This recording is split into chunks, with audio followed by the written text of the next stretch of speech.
50 yards beyond that tree was the carrier property on the other side of the railroad track. The track runs through this way, goes through my property, and then on past Tina's property, and then now the man owns this property here, Mr. Thompson, is most avid opposition to work out here.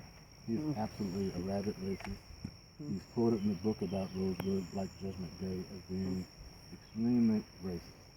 When I first came out here, the first place I came to, because this was the only road I could get down in here, I drove up into his yard. And he's always sitting on the porch, chewing tobacco. And 3 or 4 other gentlemen were sitting there with him. So I said, could you tell me where the old Rosewood Baptist Church was? No. What about the graveyard? I don't know anything about that. Would never speak to me.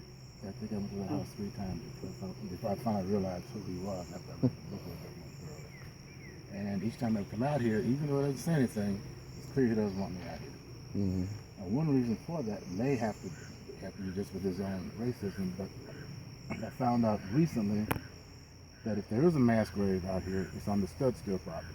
The Studstill property is right back over here. Actually, this gentleman we just met probably owns part of it. The graveyard, you see the red truck here? The yard? Yeah. The graveyard, this property line only runs about a couple hundred feet past that truck. But the Rosewood Cemetery is right beyond the red truck. It goes beyond this property.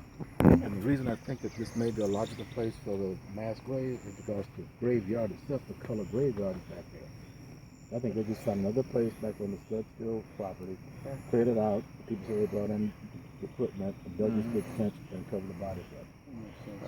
So they wouldn't take them into town, and they wouldn't take them to any other community. They're a mess to clean up. They bury those people out there, someplace. So you think they would want all those remains off their property? If I were them, I'd let you dig. There were so many people from here who were involved. And now their kids and their grandkids, they'll know. Yeah. They know where it is. People around here. Well, they don't have to feel bad about what their grandparents did. They weren't even born yet. It doesn't work that way until we go. Now, this road that we came in on was put in by the Indians, actually. It's an old Indian trail that the military used during the Seminole Wars. All the way across it, and it goes out this way for miles. Maybe 30, 40 miles of trail just heading out this way.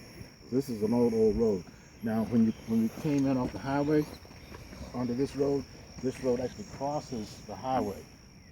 And that's where the Bradley Sugar Mill was, off this road on the other side of the highway, about a quarter of a mile.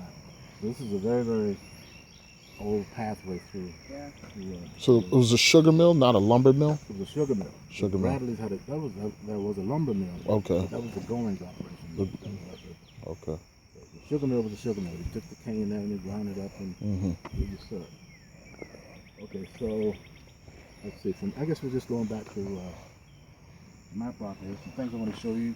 The pillars for the depot that we found, the old well, which probably was a well for the railroad depot. We'll get those things before we go to work on the property. So we'll go back to my property. Okay.